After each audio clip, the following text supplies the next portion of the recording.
Welcome to tonight's show with Gary. I'm your host, and my name is. My name's Gary. I'm your host, and this is the Tonight Show with Gary. Okay, never mind. Tonight, I will be interviewing a smorgasbord of live guests. All of these great fellas and dudettes lived during the time of the Vietnam War and have unique stories to share with you and me, Gary. With that said, let's move on to our first guest. This swell guy was actually a refugee from Vietnam who came to America during the war and since has risen into a prominent position in our American society. So with that, ladies and gentlemen, I introduce to you Mr. Tree La. Let's hear it for Mr. La, yeah. Hey Gary, what's up? Hey, Mr. Tree La. So, Mr. La, I understand you hail directly from South Vietnam? Yeah, I was born in Vinh Long, which is about 130 kilometers from Saigon. How interesting. So, tell me, what was your life like before the communists took over? It was pretty carefree. I had a restaurant called Kim Sun. It was named after my mom and dad. We didn't really have to worry about anything. How interesting. So, how about after the communists took over? How was your life affected? Well, they closed down the restaurant and they took over 2/3 of the house. My grandma and grandpa, they were arrested for having a big house and being wealthy. A lot of our freedoms were taken away. Like, we couldn't talk bad about the communist government. So how did your family decide to leave Vietnam? Well, after 5 years of living under the communist regime, we decided that we needed a better life for us, and my parents, they knew that we couldn't grow up in a communist government, so we decided to leave. I see. So how old were you when you left Vietnam? Let's see, it was 1975, so I was 17. So, can you describe your voyage to America? How did you get here? Yeah, after, we had to pay the gold first to the government. We decided that we knew it was a dangerous journey, and we knew that if we were going to die, then we would die together. The boat was 22 meters long, and it had about 37 people in there. After a day of traveling away from Vietnam, we ran into Thai pirates, and we were all terrified. So we threw all of our luggage overboard in order to go faster, and the captain shot flares into the sky to warn them away, and it worked. So after a couple days, we got picked up by the Malaysian Navy, and everyone was all excited because we thought we were getting rescued, but it turned out to be like a really big nightmare. I'll never forget this one story. Like, they took our food and they asked the captain if he had any more. The captain told us in Chinese to say that we did not have any more food, so that we would be able to get more. But the Malaysian Navy officer understood Chinese, so he took the captain and he made him stand on these hot iron plates out in the sun for a day. A day? A day. And he couldn't walk for 6 months afterwards. 6 months. So we ended up boarding the ship, and they dropped us off at a refugee camp in Cuckoo Island. We stayed there for about 10 months. It was really crowded. Every day we had to travel farther and farther to look for water and wood. We started our own business there, Kim Sun again, and we sold like pastries and all that.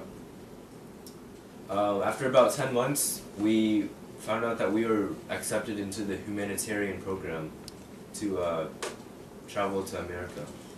So, how did you feel when you found out that you were coming to the U.S. of A? We were pretty ecstatic. Like, we couldn't believe that we were finally getting the opportunity to have a better life in America. So, when you arrived in America, how did your life change? Did you encounter any racism or anything like that? At first it was hard at first. Sometimes classmates, they called me and my brothers Chink. But, you know, it got better over the years. Like, for the most part, our teachers and my friends, they helped us out a lot. They helped us to adapt into the American culture. So, looking back, what stands out to you about this process? Did you ever imagine that you would be here today? No. Looking back from all those years, I could never imagine that I would be sitting here today. And if I was still in Vietnam, I wouldn't know where I would be. Well, thank you, Mr. La, for sharing your thoughts with us today. You're welcome. Ladies and gentlemen, let's hear it for Mr. Tree La. Thank you, Mr. La! And now we'll be interviewing a nice guy named Mr. George Ryder, who was a peace activist during the Vietnam War. Let's hear it for Mr. George Ryder. Thank you!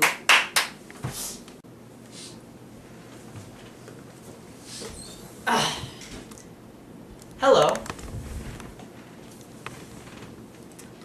Good afternoon, Mr. Ryder. So, what was your initial reaction to the Vietnam War?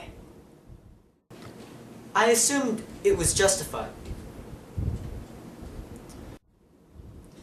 You mean you didn't oppose it right away? Well, media sources such as newspapers and Reader's Digest and television made it seem like it was justified. It gave reasons that I thought were good reasons for the justification of the Vietnam War. What did you choose to do about the Vietnam War? Did you protest it or support it? And how did you do that? Well, I looked into the justifications for the war being given by the government and being given by the media, and while I was teaching in grad school, I became convinced that the opponents of the war were correct and that the justifications of the government were offering were making no sense. I became active with anti-war groups on the Irving campus when I went there as an assistant professor, speaking on campus and passing out leaflets and eventually helping organize the first Peace March in Orange County in California in, I believe, 1969. I was an active participant and leader in the uprising that shut down many universities across the country, including UC Irving, and I successfully defended the students against the faculty. How did the Vietnam War affect your everyday life while the U.S. was involved in it? The war created a counterculture of resistance, not just to service in the military, but to most aspects of the dominant culture. Letting your hair grow long, or as Crosby, Stills, and Nash described it, letting your freak flag fly became a symbol of participation in the culture. I became a pot smoker, and I tried mescaline and hashish, and I listened to and responded to the musics of the times, being produced by great new bands at places like the Fillmore in San Francisco.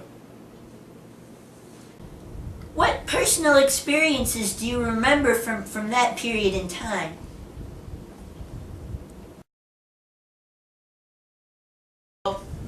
I was chosen to be one of the speakers at the October Moratorium in 1968. I spoke about the way militarism and fear of a foreign enemy had been injected into the culture by having children huddle under their desks to save them from the nuclear war. My speech met a huge applause from 3,000 people. How did the war affect your life during the war and afterwards? You know, since like today. As part of the purge of the University of California of radicals and anti-war activists, I was fired from my position. I took jobs all around the world, and I eventually came to a job at U of H in 1981. Back